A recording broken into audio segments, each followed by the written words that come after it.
Okay, you wonderful peeps, welcome to the Thursday vlog.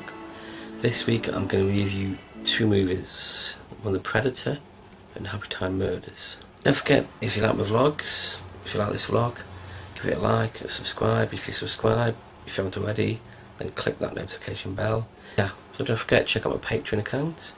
If you want to be a patron of mine, by all means check it out. I'm trying to save up to get some better equipment, better lighting, so I can go out more, do more outdoor vlogs. So yeah, on with the vlog.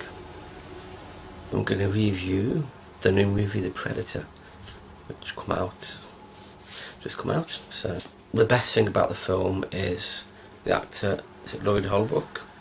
He was in the film Logan. I mean, I think he is the main one of the film, the main actor who's, plays it really well.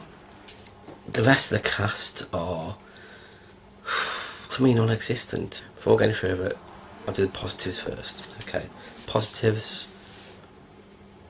I've been waiting for this film for a while.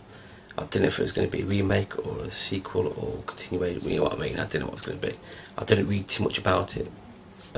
Just what I heard now and again, or read on the internet now and again that popped up. So generally, positives. To me, it worked. It worked alright. A few niggly bits, but that's a negative, so it's a positive. Positive bits are the action scenes are, I think, very good, very well presented, very well, very gory, very in your face. It's good to see a bit more of the Predator. Good to see the Predator try and evolve. Good to see. There's quite a few good bits in it. And the young lad who's got that autism thing, who can do things that no one else can do. I like the way they brought those Predator dogs into it. I thought that's quite good from the film Predators. It's good that they tried to make the film good. Negatives. The acting is, apart from the glory cause, was you didn't really care about the people who died. You didn't really have any backstory. You had a little bit of a backstory about they're in a van, prison kind of thing. So you didn't really care for them. You thought, oh, there must be like these, there must be murderers or kind of like convicts, stuff like that. So you don't really have any feeling for them when they die. They go, oh wow, no one dead, in a gory way, which is impressive. The story, to me, works in certain areas. I like the way it's about evolving, the Predator's evolving. I thought, well, that's good, because it gives it a bit more of an edge on the other Predator films. It's like, well, it is set many years later and things do evolve, so I think it's good to see that kind of aspect of it. I don't know much about what the original ending was, but this ending was a bit mixed up. I'm not going to spoil it by saying what happened, but it did make me realise that I want to see the second one, just to see what happens. If there's going to be a second one, it made me think, I'd like to know more about where it goes from here.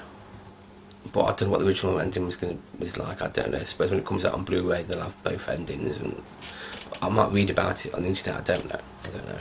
It wasn't a big disappointment to me. It was just.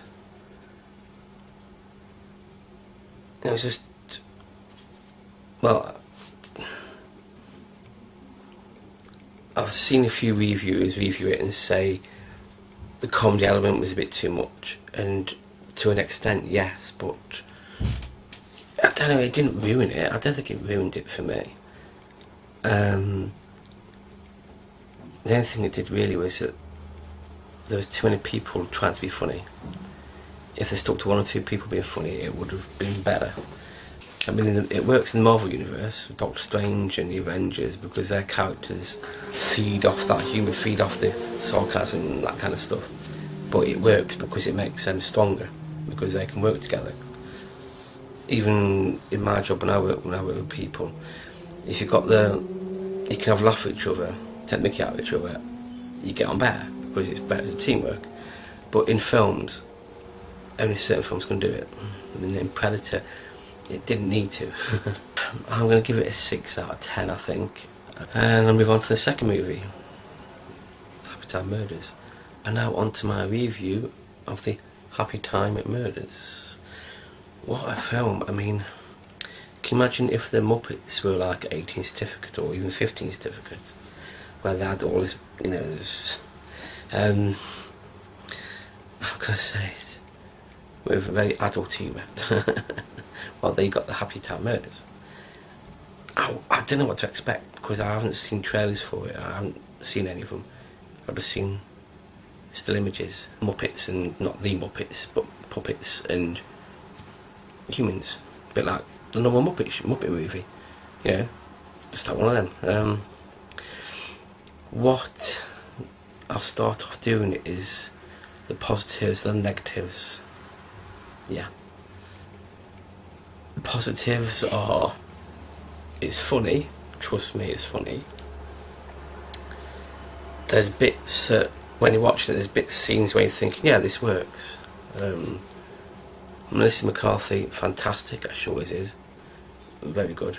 Elizabeth Banks, she's gone from being an iconic character in Hunger Games to this movie. Other positives are there. It's a short film. Now, before I get to the negatives, I just want to explain a little bit.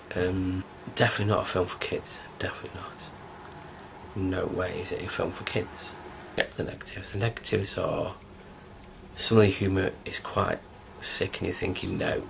If I was to watch a film again, I would fast forward past certain parts of the film, because the humour was just a little bit too over the edge, a bit too, okay, you didn't have to do that kind of thing. And I mean, I must admit, if you ever watched the Muppet movies, the original Muppet movies and stuff, thinking, God, I wonder like if this is adultish, and this is it. It reminds me of some of these films in the 80s that brought out that don't exist anymore, like E.T.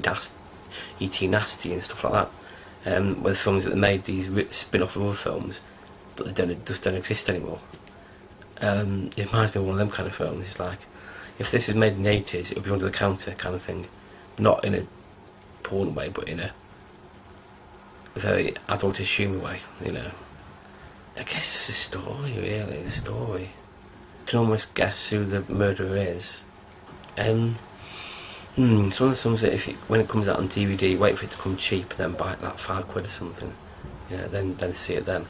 Or when it's on Sky or something, you know, things like that. I just can't fully grasp what kind of percentage to give it. I mean, I know I am Internet Movie Database, give it 5.2. I'll give it a 5, I think. Yeah, 5 out of 10. It's something I wouldn't wash and buy again, or watch again. I mean, it's one of the films I wouldn't buy unless I saw it out in Poundland for £1. I just think, well, I've seen it, move on. If I was completely drunk, I would like it, but I'm not. I don't drink, so, you know. Anyway. Okay, so that's that review, really. That's out of the way. Anyway, thank you for watching, and comment if you've seen these films, and if you know anyone who's reviewed it as well, you know, let me know and I can check them out. And apart from that, if you are subscribed already, thank you so much, it means a hell of a lot to me. And if you haven't clicked the notification bell, then go ahead and do it. Comments and likes are always welcome, as I said earlier. So yeah, see you on the Sunday vlog. Thank you, and always toodle pigs.